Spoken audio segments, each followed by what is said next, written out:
아멘. 우리 이 시간 다 같이 하나님 말씀 보도록 합니다. 디도서 2장 11절부터 14절까지 말씀입니다.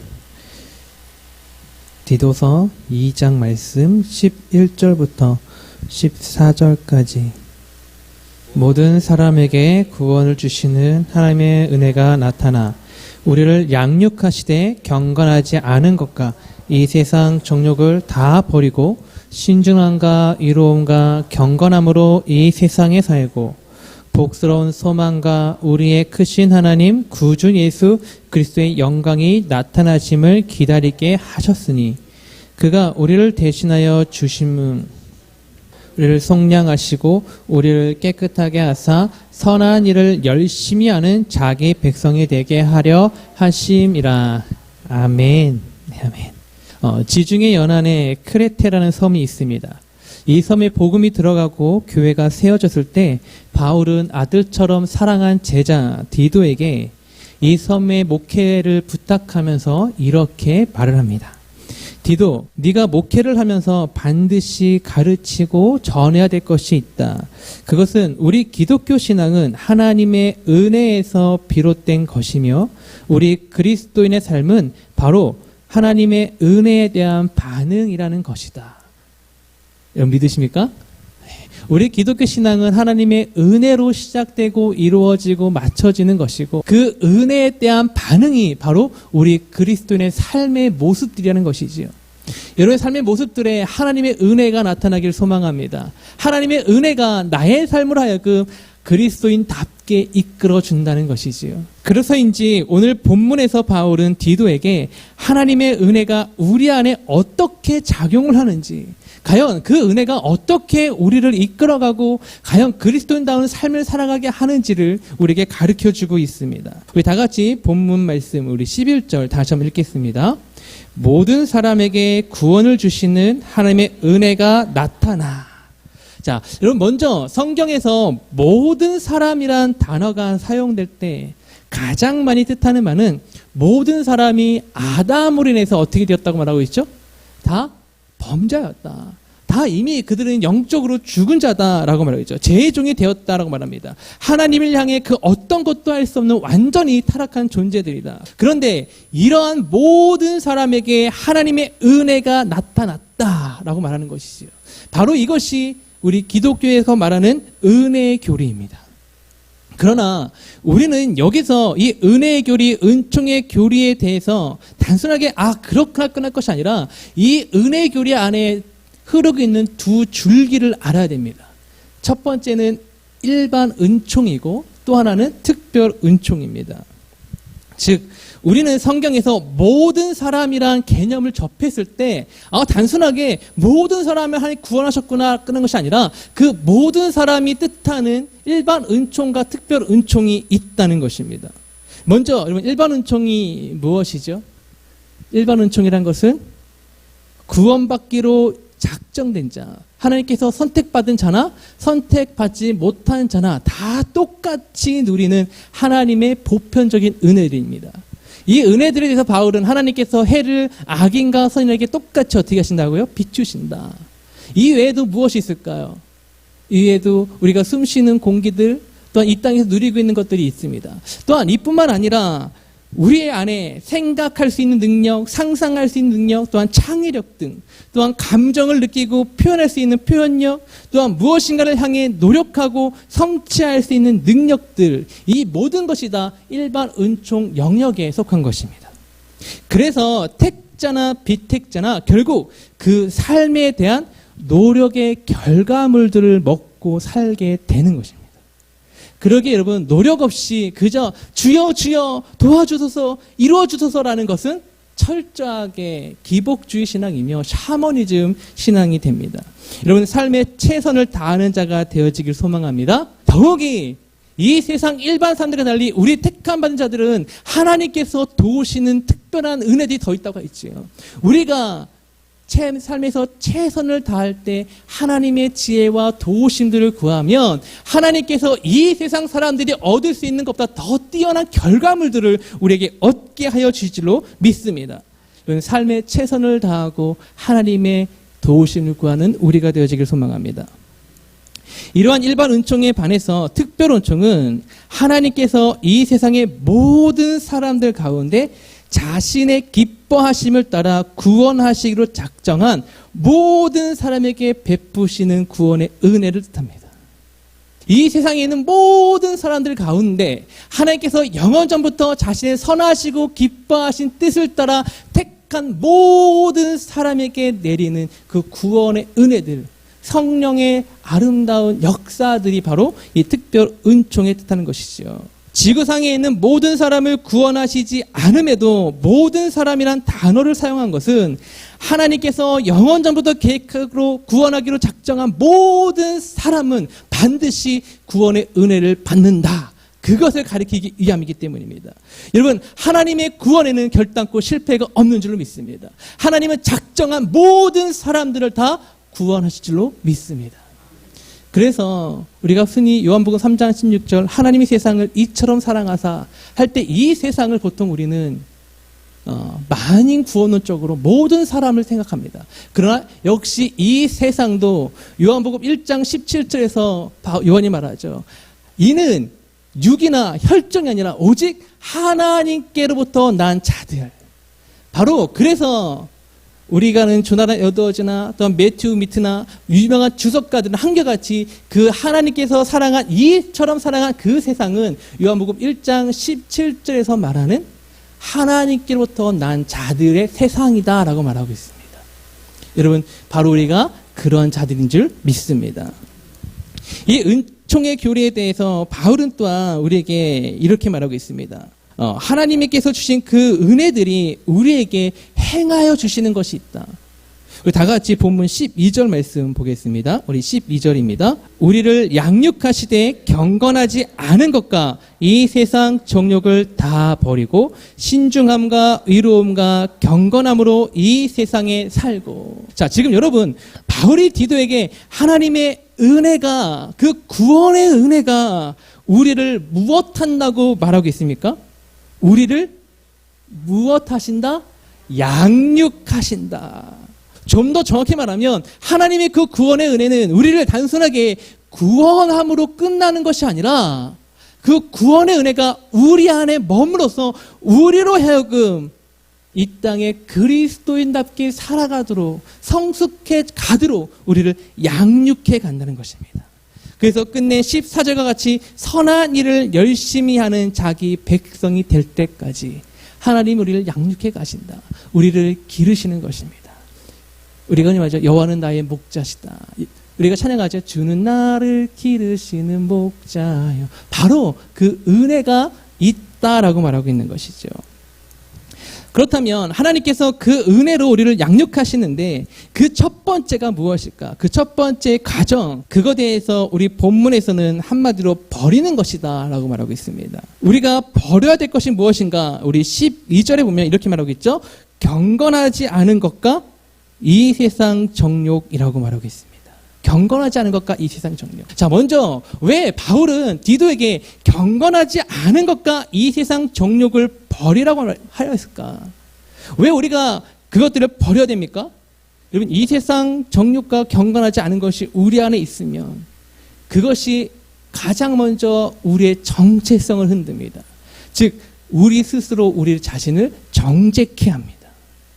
그리고 이런 정죄감은 나의 마음을 붙잡아버리고 하나님의 은혜에 대한 반응을 우리를 못하게 만든 것이죠. 우리의 마음을 굳고 딱딱하게 만들어버립니다. 과거라는 이름으로 현재의 나를 붙잡고 미래의 나까지 무너뜨리는 것이 바로 정죄감입니다. 여러분, 정죄감에서 회복되는 자가 되어지기를 소망합니다. 과거에 지은 죄가 여러분을 지금 짓누르고 계십니까? 그 짓누름에서 이겨낼 수 있는 유일한 일, 바로 하나님의 은혜를 바라보는 것입니다. 그 은혜를 바라보고 십자가를 의지하고 나가는 우리가 되어지길 소망합니다. 그래서 우리가 경건하지 않은 것과 이 세상 정욕을 버려야만 하는 것이죠. 그런데 문제가 있습니다. 여러분, 우리 가운데 정말 경건하지 않은 모습들과 이 세상의 정욕들을 온전히 버리신 분이 계십니까? 나는 정말 이 세상에 있는 모든 정욕부터 자유합니다라고 고백할 수 있는 분이 계십니까? 내 삶에는 경건하지 않은 모양은 나랑 전혀 상관없는 것입니다라고 말할 수 있는 분이 없다는 것이지요. 그래서 필요한 것이 하나님의 은혜인 줄로 믿습니다. 하나님의 은혜가 우리로 하여금 나의 경건을 무너뜨리는 제된 습관과 나의 거룩을 무너뜨리는 정욕을 무너뜨릴 수 있는, 거기서 벗어날 수 있는 힘을 주기 때문이죠. 자, 그렇다면 하나님의 은혜가 우리 안에 어떤 힘을 일으켜줄까? 우리 안에 그 정욕과 이 세상에 경건하지 아니한 것들을 버릴 수 있도록 어떤 힘을 줄까요? 여러분, 그것은 바로 미움입니다. 뭐라고요? 미움입니다. 여러분, 왜 미움이라는 감정이 우리로 하여금 경건하지 아니한 것들과 또한 이 세상의 정욕을 버리게 할까? 이 미움은 단순한 미움이 아니라 거룩한 미움이기 때문입니다. 다시 말하면 우리로 하여금 내가 사랑하는 하나님을 위한 나의 경건과 나의 거룩을 무너뜨리는 제약들을 미워하게 한다는 것이죠. 그냥 미워하게 하는 것이 아니라 피 흘려 싸울 때까지 우리를 이끌어갑니다. 그래서 조나단 에드워즈는 자신의 신앙 감정론이라는 책에서 우리에게 12가지 감정이 일어나는데, 하나님을 향한 사랑이 커갈수록 우리는 이 세상의 제약들을 미워하게 된다. 그렇다면 우리가 어떻게 하나님을 사랑할 수 있을까? 그것은 철저하게 하나님의 은혜 속에 깊이 거할 때이다. 내가 하나님의 은혜 속에 깊이 거함으로 하나님을 사랑할수록, 하나님에 대한 사랑이 커갈수록 우리는 그 제약들을 미워하게 된다는 것이죠. 그래서 히브리서에서 이렇게 말합니다. 히브리서 12장 4절에서 우리가 이런 말씀 많이 읽죠. 너희가 아직 죄와 싸우되 피 흘리기까지 대항하지 않는구나. 다시 말하면 너희가 죄와 싸우되 피 흘리기까지 대항하여 싸우라는 것입니다. 여러분, 죄와 싸우되 피 흘리기까지 대항하여 싸우고 계십니까? 싸우기는커녕 오히려 내가 원래 이렇지요, 그냥 주님 앞에서 주님 아시지요, 그렇게 그냥 살아가십니까? 여러분, 그런 우리에게 하나님 말씀하십니다. 안 된다.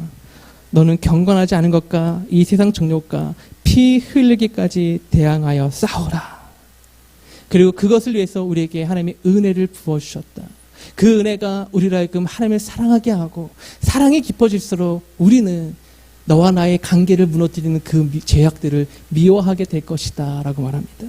여러분, 우리가 한번 이 시간을 통해서 제가 이 속담 말씀드렸지요. 쥐도 궁지에 물리면 고양이를 문다. 지렁이도 밟히면 꿈틀거린다. 여러분, 무는 자가 되십시오. 꿈틀거린 자가 되십시오. 제약이 달려올 때마다, 나를 무너뜨릴 때마다 그것을 향해 소리쳐 외치십시오. 너는 나와 상관이 없다. 나는 자유하다. 내가 무너질지라도 하나님은 다시금 나를 일으켜 세우실 것이다. 그렇게 꿈틀꿈틀 거릴 수 있는 자, 그렇게 발악하며 나갈 수 있는, 피 흘리기까지 싸우는 저와 여러분이 되어지기를 소망합니다. 하나님의 은혜가 우리를 양육하는 두 번째 단계는 붙잡음입니다. 무엇을 붙잡게 할까요? 우리 12절 말씀 같이 보겠습니다. 네, 읽겠습니다.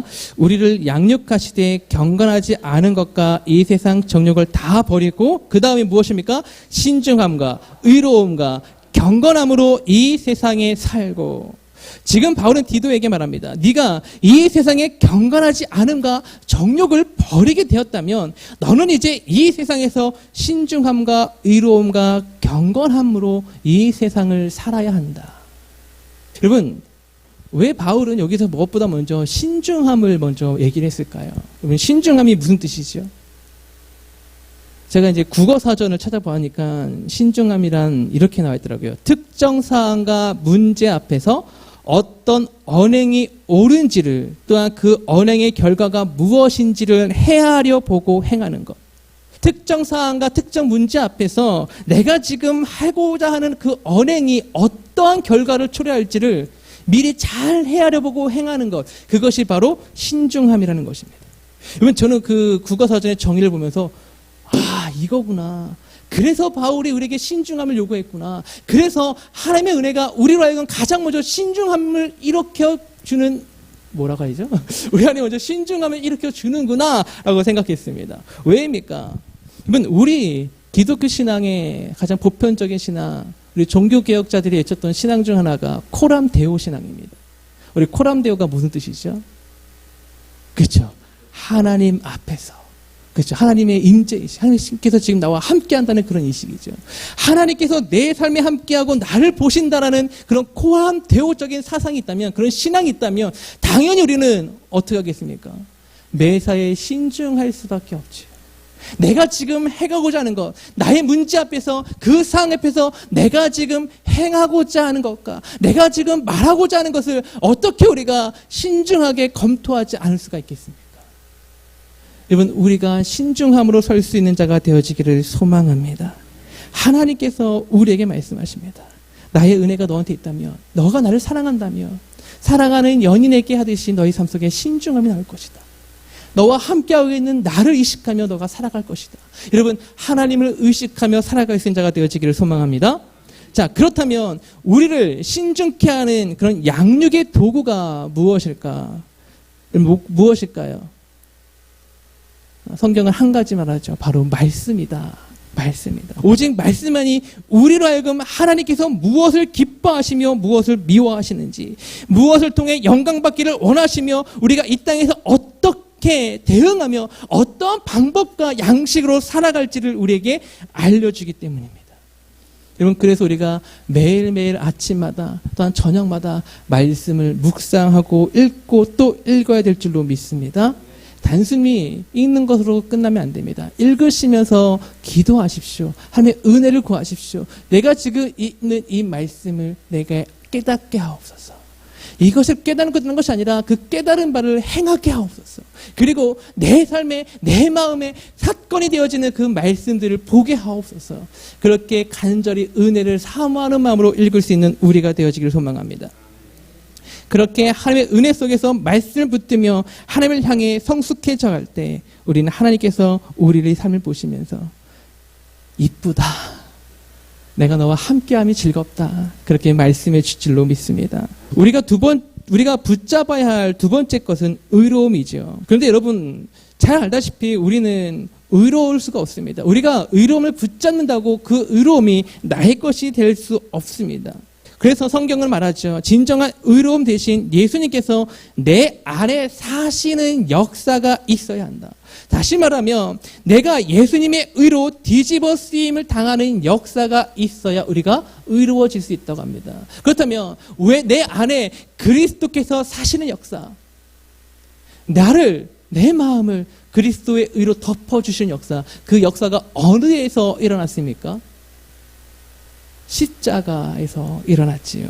그래서 바울이 갈라디아서 2장 20절에서 이렇게 말합니다. 내가 그리스도와 함께 십자가에 못 박혔나니 그런즉 이제는 내가 사는 것이 아니요 오직 내 안에 그리스도께서 사시는 것이라. 이제 내가 육체 가운데 사는 것은 나를 사랑하사 나를 위하여 자기 자신을 버리신 하나님의 아들을 믿는 믿음 안에서 사는 것이다.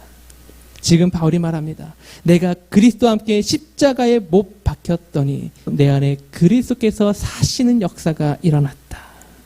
이번 십자가 체험이 사울로 하여금 바울 되게 했다는 것이지요.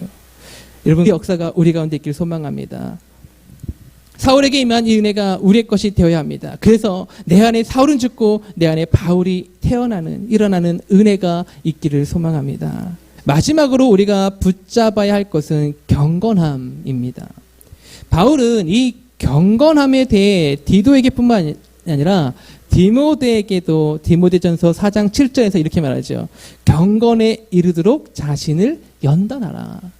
그렇게 권면하고 있습니다. 디도와 디모데는 모두 다 바울이 자신의 아들처럼 사랑했던 지도자들이었습니다. 바울을 이어 교회를 이끌어갈 초대교회의 지도자들이었죠. 그런데 그런 그들에게 동일하게 요구한 것이 바로 경건한 삶.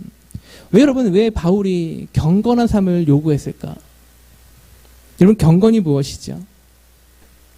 경건에 대한 많은 정의들이 있습니다. 그런데 그런 정의들을 자세히 살펴보면 모든 정의가 내포하고 있는 두 가지 감정이 있습니다. 그 첫 번째는 두려움이고 또 다른 하나는 사랑입니다. 즉 경건이라는 것은 우리 안에 두려움과 사랑이 함께 있는 그 감정이라는 것이지요. 실제로 여러분 성경의 사람들 보면 아브라함도 그렇고요, 모세, 다윗, 그리고 베드로와 요한 모두 하나님께서 임재하실 때 그 앞에 바짝 엎드렸습니다. 그리고 두려워하였습니다. 하나님은 너무 거룩하시고 자기는 너무 타락했기 때문에, 완전히 부패했기 때문에 거룩하심 앞에서 완전한 타락한 존재로서 두려움을 느끼죠. 그래서 칼빈도 우리가 십자가 앞에서 느끼는 첫 번째 감정은 은혜가 아니라 두려움이다. 나의 죄 때문에 하나님의 아들이 돌아가셨다라는 그 사실이 나한테 처음에 은혜가 되는 것이 아니라 두려움으로 온다는 것입니다. 나 때문에 하나님의 아들이 죽으셨다고, 나 때문에, 나의 죄 때문에 하나님의 아들이 죽으셨다며 두려움에 휩싸이는 것입니다. 그런 두려움에 있는 자에게 그때 성령께서 역사하시는 것이죠. 로마서 5장 8절의 말씀대로 그런 두려움에 떨고 있는 우리에게 성령께서 오셔서 그 십자가를 통한 하나님의 사랑을 우리 안에 확신케 해주시는 것입니다. 그리고 그 사랑이 우리 안에서 하나님을 사랑케 하는 것이지요. 하나님의 사랑의 확증, 그 십자가, 그걸 통해서 우리는 오직 하나님께 나아갈 수 있는 담대함을 얻고 그 십자가만을 붙잡는 자가 되게 하는 것입니다. 그리고 이러한 두 가지 감정, 이 감정이 우리로 하여금 온전히 우리의 삶을 하나님께서 받으시기에 합당한 거룩한 산 제물이 되게 한다. 우리의 예배가 성숙한 예배가 되게 한다는 것이죠. 우리의 삶이 성숙한 그리스도인으로서 하나님의 백성으로서 선한 일을 열심히 행하는 하나님의 백성이 되게 한다는 것입니다. 더욱이 칼빈은 오직 경건만이 신자로 하여금 하나님을 경외케 하며 신자로 하여금 오직 내 삶에 계신 하나님을 기쁘시게 할 수 있는 유일한 감정이라고 말하였습니다. 저와 여러분 안에 참된 경건이 일어나기를 소망합니다. 우리의 삶에 참된 경건의 모양이 일어나기를 소망합니다. 이를 위해 필요한 것이 오늘 바울은 말합니다. 이 모든 것을 위해서 필요한 것이 바로 하나님의 은혜를 받는 것이다. 하나님의 은혜가 바로 너를 이렇게 이끌어갈 것이다. 그 은혜가 너를 바로 성숙한 그리스도인 되도록 하나님께 합당한 거룩한 백성이 되도록 너를 양육해 갈 것이다. 여러분, 이 놀라운 역사, 버림과 붙잡음, 이 모든 역사, 이 모든 은혜가 바로 저와 여러분에게 이루어지기를 소망합니다. 말씀을 마치고자 합니다. 더욱이 오늘 바울은 이러한 양육하신 이 은혜, 하나님의 은혜가 우리를 양육하시게 되는 최종적으로 우리에게 주는 소망이 있다고 합니다. 우리 마지막으로 13절 한번 볼까요? 우리 13절 같이 읽겠습니다. 복스러운 소망과 우리의 크신 하나님 구주 예수 그리스도의 영광이 나타나심을 기다리게 하셨으니, 하나님의 양육하심이, 그 은혜가 우리를 양육하면 결국 우리는 다시 오실 영광의 왕이신 예수 그리스도를 소망케 된다는 것이지요. 하나님의 은혜가 우리를 이끌어 가시는 것, 우리를 성숙한 그리스도로 만들어가는 최종 목적지는 우리의 삶의 자리에서 다시 오실 영광의 왕이신 예수 그리스도를 바라보게 하는 것입니다. 이 은혜가 우리의 것이 되길 소망합니다. 다시 오실 영광의 왕 예수 그리스도에 대한 소망, 그 소망 안에 거기하는 하나님의 은혜가 저와 여러분의 심령에 날마다 차고 넘치기를 소망합니다. 이 시간 다 같이 찬양하며 기도의 시간 갖기 원합니다.